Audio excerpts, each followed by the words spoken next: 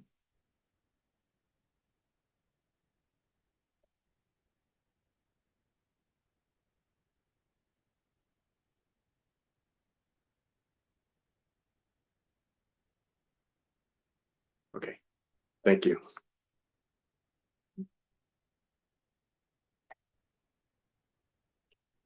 All right. Chair, you have 27 yes votes, 0 no votes, and 4 abstentions.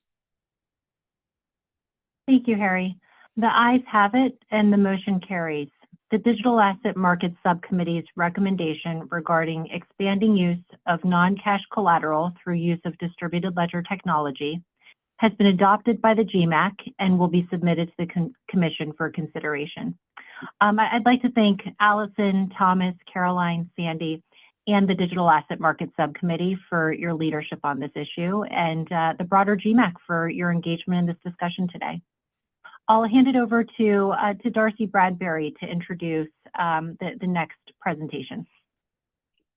Thanks, Amy. And I'm always so impressed with this committee. It's like in my very short-lived high school track career, they always want you to run all the way till you get to the tape. And I feel like that's what we're doing with this last meeting, considering an important, albeit technical, and important recommendation.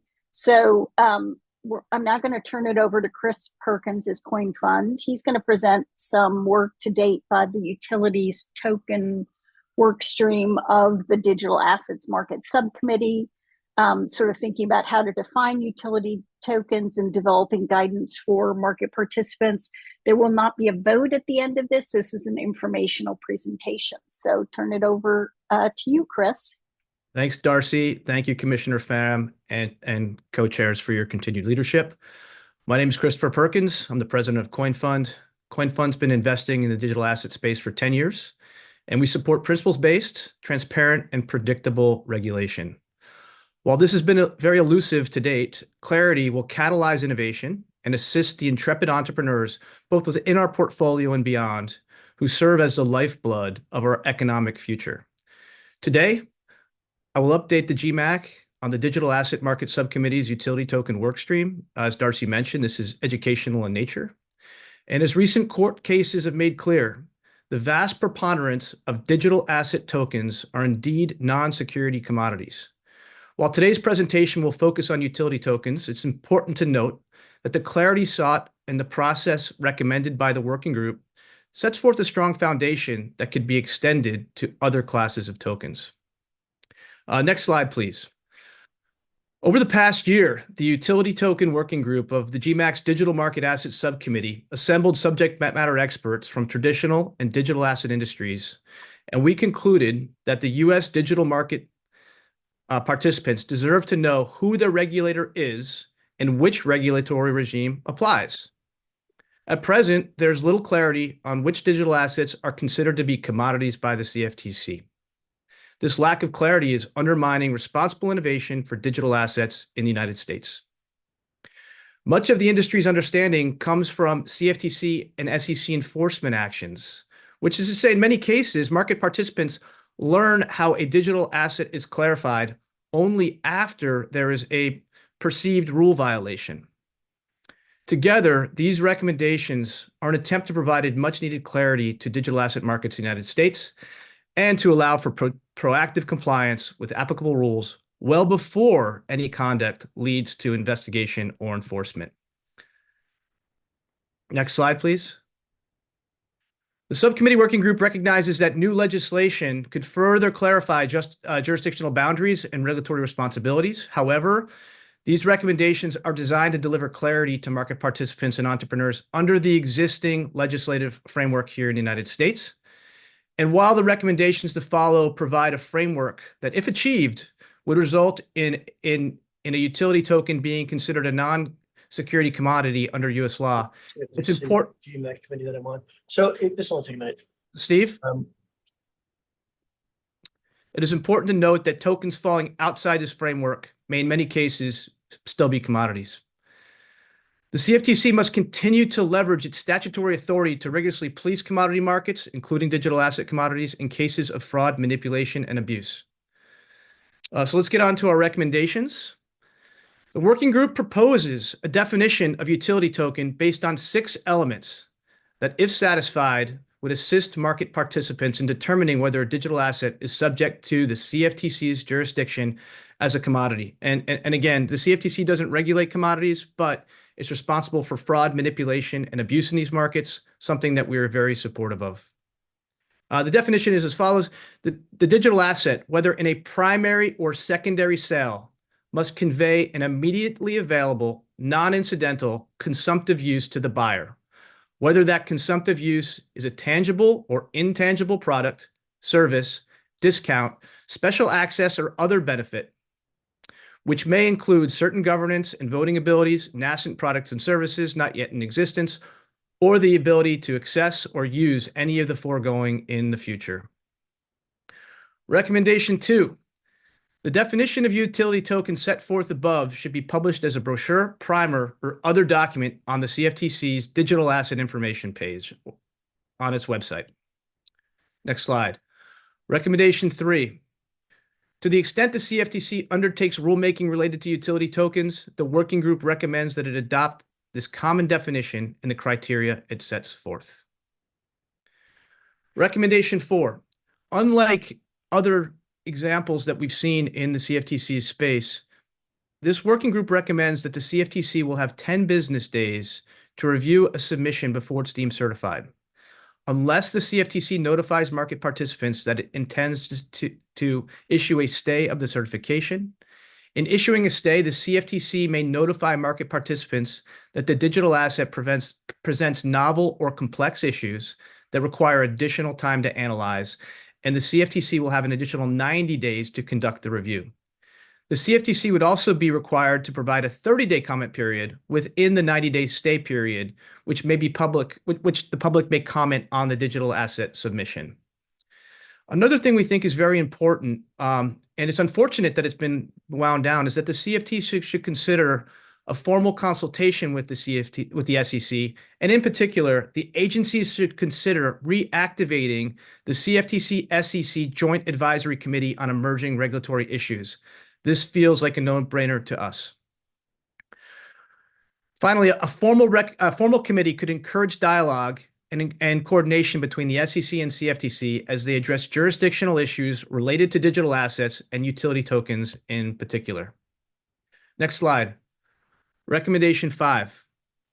A list of the utility tokens that have been duly self-certified or that the CFTC otherwise deems to have satisfied the utility token safe harbor should be published on the CFTC's digital asset information page on its website.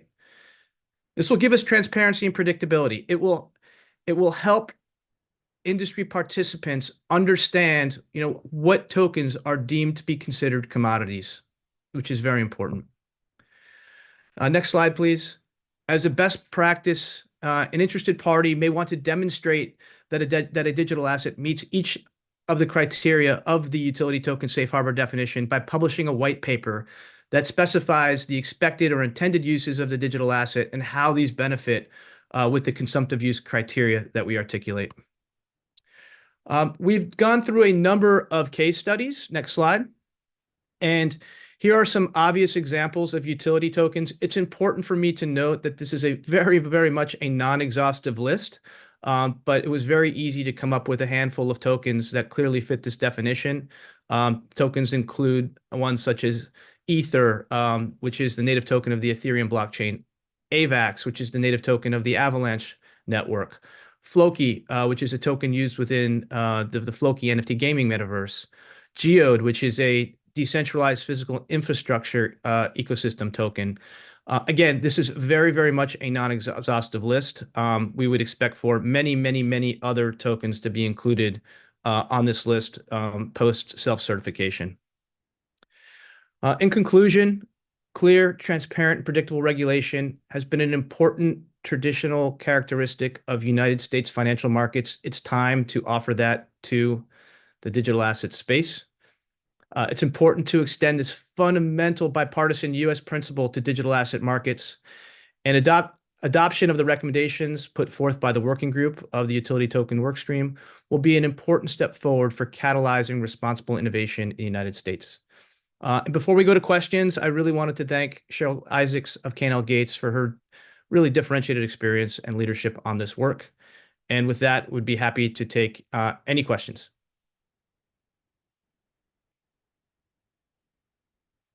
And I think Cheryl is going to join me on the on camera, if you can, Cheryl.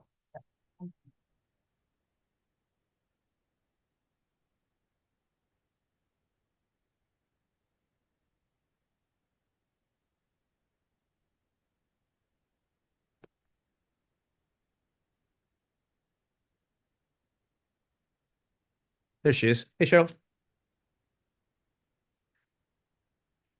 don't think we can hear you. Questions from the group?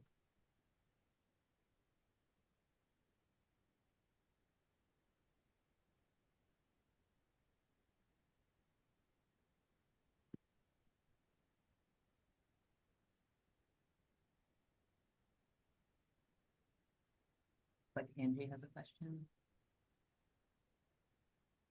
Yes, thank you very much. That was a very helpful presentation and very detailed. And I'm going to ask a question that's going to show how this is not part of my day-to-day, Chris, so forgive the ignorance. But going back to the definition, I completely understand the difference between a utility token, as you spelled it out, versus a securities token. And I understand that concept.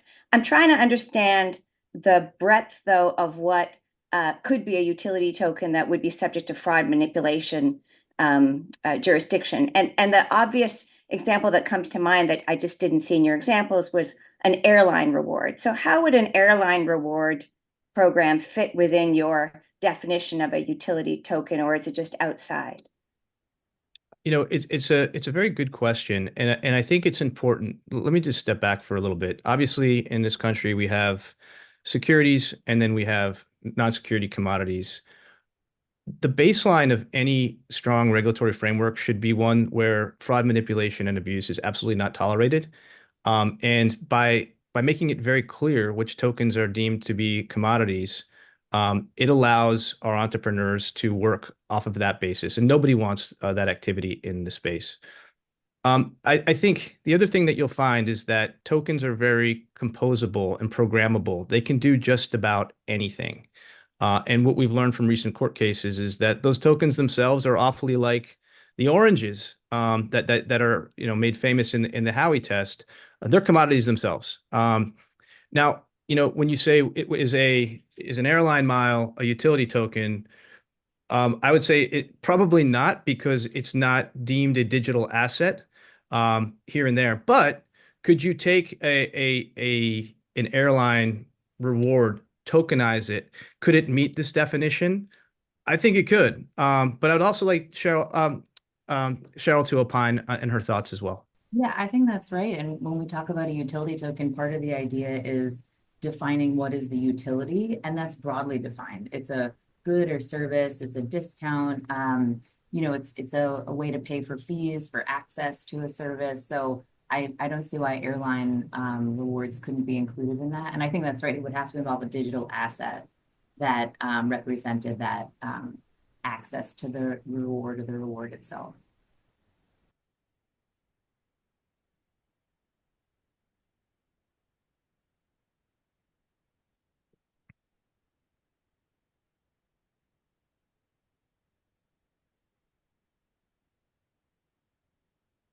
Any other questions? I know that this is, for many of us, maybe quite detailed, but would love for you to give it some thought.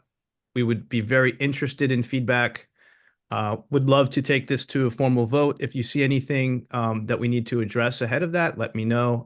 But hopefully this is an important part of the dialogue, and would love to answer any questions either today or subsequently if you have them. Chris, thank you for your presentation. Given that it is now past the half hour, I'd like to recommend that we move on. And I'd like to welcome Commissioner Pham to share her closing remarks for today's meeting.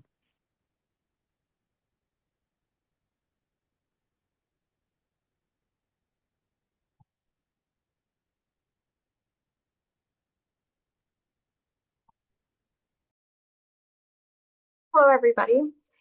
This was a great meeting, and I think it was focused and really showed us what can happen when we put our minds together and really work towards a solution.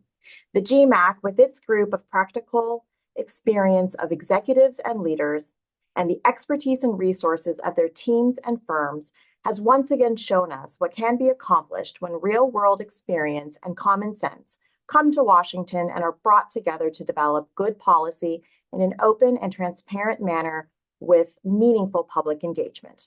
I hope the GMAC's successful delivery of 14 recommendations in just over a year serves as a model for execution of policy objectives. I am looking forward to the future, and I hope that next year, both the CFTC and SEC will act to reinstate the charter for the CFTC-SEC Joint Advisory Committee on Emerging Regulatory Issues, which has been dormant for the past decade. It would be a strong signal of a new approach that is collaborative and cooperative. I also hope that the CFTC will continue to host staff roundtables, which will further explore innovation and market structure, some of which has been discussed today, for example, 24/7 trading, and the development of new ways to address settlement and settlement assets, which I think would build upon the recommendation today regarding the tokenization of non-cash collateral. All over the world, there have been successful and proven commercial use cases for tokenization of assets, such as digital government bond issuances in Europe and Asia, over 1.5 trillion notional volume in institutional repo and payments transactions on enterprise blockchain platforms, and more efficient collateral and money management. Now we can finally begin to make progress on U.S. regulatory clarity for digital assets with today's GMAC recommendation on tokenized non-cash collateral. This marks a significant first step towards realizing these opportunities for our derivatives markets, with exactly the same guardrails and protections in place. Embracing new technology does not mean compromising on market integrity. I'm also excited by the progress of the utility tokens workstream and their extensive efforts on a regulatory solution for these key assets, which will help to unleash rapid innovation and growth in the digital economy.